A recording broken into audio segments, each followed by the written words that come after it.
me stats report on what you've seen for Sean Robinson early on here. Well, really all three of our quarterbacks, to be honest with you, even throwing the ball, Justin Rogers, we're probably spinning it better the first 2 days of the spring than we have in probably 2 years. But Sean's thought to be the We star. just can't run around. Well, all their stars, Sean Robinson and Justin and really, to be honest with you, Mike Collins, all three have done a great job our first two practices here.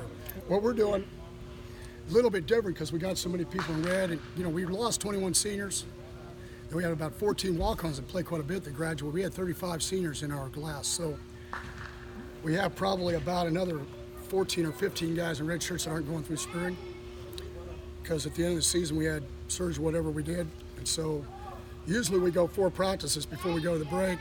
Today, so this week all we do, and we went Friday, Sunday, we've got probably every 10 midterm known to man this week, and so what we're doing is we're going Monday, Tuesday, Wednesday. We're going to do our 3rd practice on Thursday, and then we'll come back and then we'll add 1 practice at the end of spring ball. So if you guys want to know, after the spring game, we'll still have 1 more. So if you guys, wherever you're going to be and how you're going to do it. So, but I really, to be honest, I've been really excited for the 2 days here.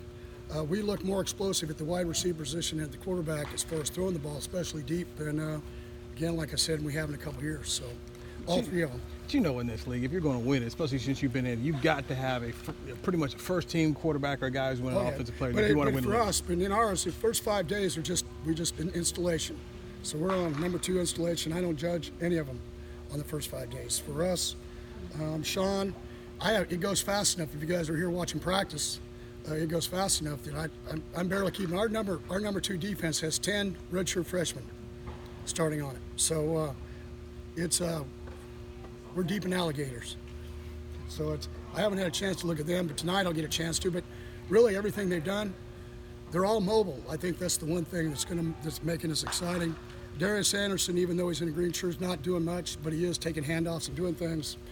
We have Snell is playing tailback this spring because of lack of tailbacks, and so we get back in the fall, it'll help us. But we're going to have to grow up. We got to grow up at offensive line. Pro Wells is going to have a chance, the new JC offensive tight end, to go with our guys. And really, I've been one of the things that's happened is the new rules allows you now to have walkthroughs.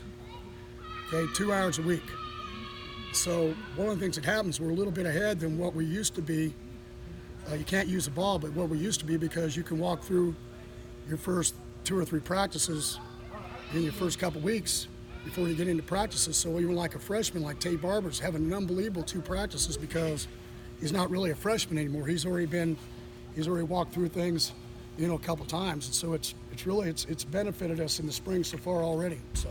What do you anticipate Justin's going to be able to do by the fall? I don't know. Be able to play at all? Our outside doctors are the ones that decide all that stuff anyway. So. Coach, I'd like to know your comments, sir, about the lawsuit that has been brought forward. Well, I'll get to it as soon as we get a chance to talk about spring ball and we talk about all the people that were here for the 2 hours. Okay. Does anybody else have another spring ball? Gary, when you have so many offensive line guys to replace, how does that change things in the spring? Or well, it's always a problem. It's right now we got a good 1 group, and our second group we got a lot of work to do, to be honest with you. But Kelton Hollins is not back yet. He's got a lower leg injury. Hopefully he'll be back by after spring break. So we have a couple going on. So. How do you find a replacement for Traven? Well, it's obviously, but you got 2 guys. You got Ty Summers, which is only 65 tackles away from breaking Traven's record. He has moved to Traven's position, and then you have Rico. Hopefully we'll get Montrell back, and then do it. And then you have Alec Dunham, and then we've got 2 freshmen coming in the fall, so it'll be 6. And we moved Garrett Wallow to linebacker, which, to be honest with you, he's really already helped us. He's going to be it's only his second day, so everything is really, really new. But just like when we moved Traven in, I think he's got an opportunity to be a really good player because he's smart and he's tough and he does things. So. What group do you want to see the most growth out of in these, 14 practices you got left in spring, 13? Well, really, the way we've always approached spring is we grow up the guys that are out here.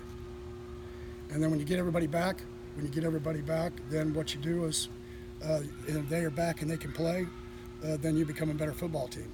Kind of like a year ago, we were all out, and all of a sudden we had the spring and guys in the summer, and then everybody came back, and all of a sudden you had a lot of depth, and you win 11 ball games. So four times we've won 40 games in 4 years. So I mean, it's a testament to what these kids have been able to do, and coming off of 6 and 7 seasons. So one of those guys that came in from the 16 class, highly regarded, was Brandon Bowen.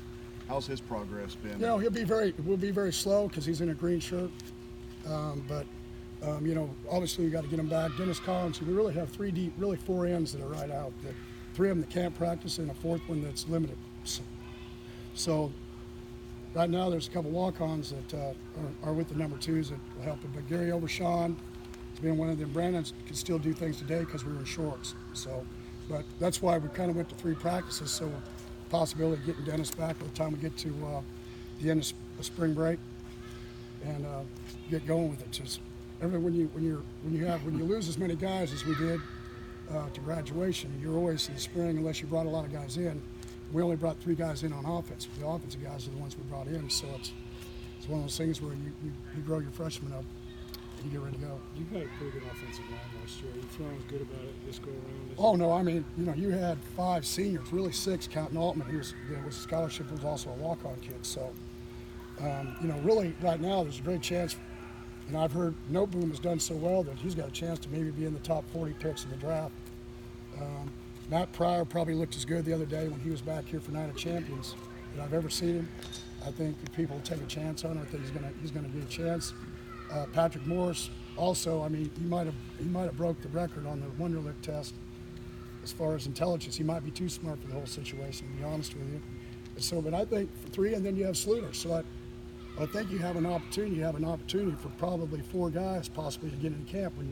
If you have that 4, you're losing quite a bit when you have guys that are like that, knowing that you had 2 guys that actually were in the Super Bowl. So both Big V and also Marcus Cannon. So.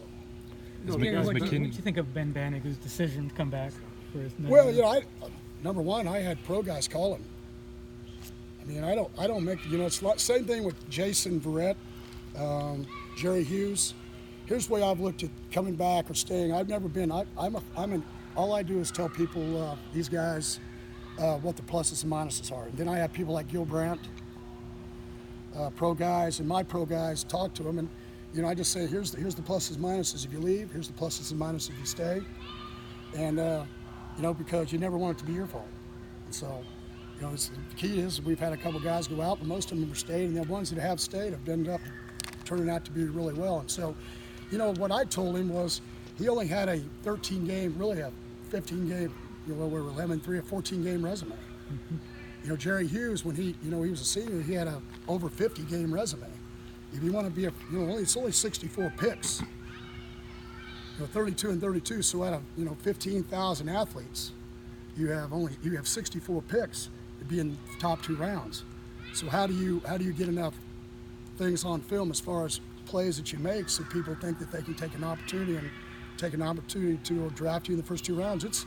It's hard to be one of those top 2 round guys. I mean, with everybody, there's just a lot of good players out there. If you just watch the combine this year, it hasn't changed. You got guys coming from schools that you never even, some people probably haven't even heard of, that are going to be really good players. So, you mentioned the O-line out of him this year. Well, right now he's in red, but it's he's launching at the bit. We're going to move him over to the right end because I think it'll make him a better pass rusher. Plus, LJ is a very powerful guy from either side.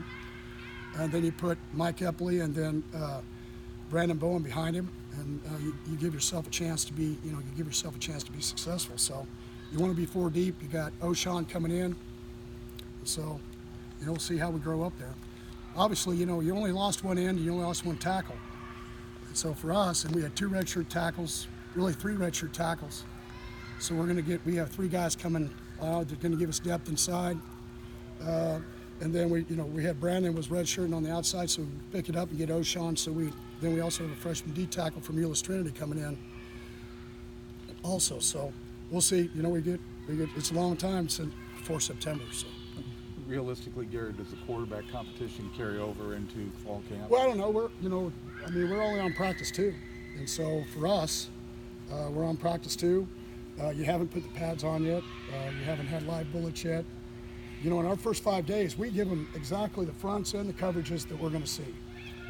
We script it so they even know what defense is going to be run, and so it's okay. Then after practice 5, then it becomes hold on, right? And so then you find out whether they know what they're doing or not. And so right now we're at practice 2. Thursday will be practice 3. Then we'll come back and we'll go 4, 5, and 6. Have a small scrimmage on that Saturday. Not as big as we usually would have, just because usually it'd be practice 7.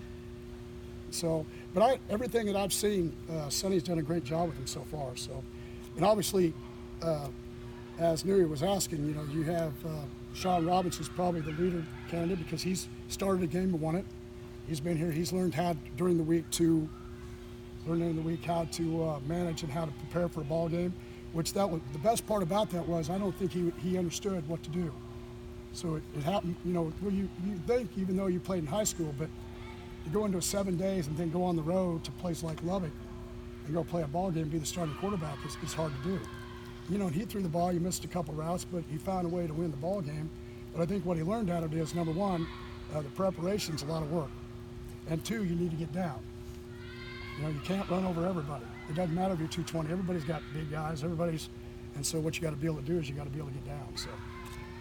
You mentioned the O-line a minute ago. Is McKinney a guy that can plug and play right away? Yeah, well, I don't know. You know, again, I'm not worried about 15 practices.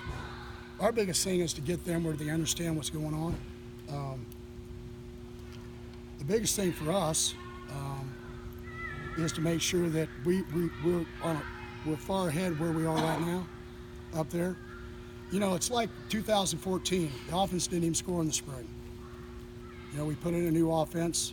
This offense here is far advanced to what we were that 2014 spring. And so, for me, it gives me hope because as long as they keep playing better, they don't have to, out on the outside, they don't have to be as good up front. And so, because they go quick, they know what they're doing, they're being simple. I mean, 2 practices here, I've been real excited about everything that's gone on. So. Turpin showed you a big catch on a deep ball, didn't he? Oh yeah, he's all of those guys. I tell you, Tay Barber, really Jalen Austin benched 460 in max week, almost 600 squats. You have him and Jalen Rager at X and Z, and then you have Jay Stu and those guys at the Y, and then you have Turpin and Tay Barber at the H. We're more explosive. Des White was a good player, but Tay's faster than what he is, and so it's really been interesting. He came in as a freshman, and our off-season didn't bother him at all. The learning process hasn't bothered him at all. Going to school hasn't bothered him at all, and so it's really, he's one of those guys that you just smile at when you talk to him because he's been a perfect child. I mean, what else can you ask? If you had everybody come in and do that, it'd be a lot easier on us. So.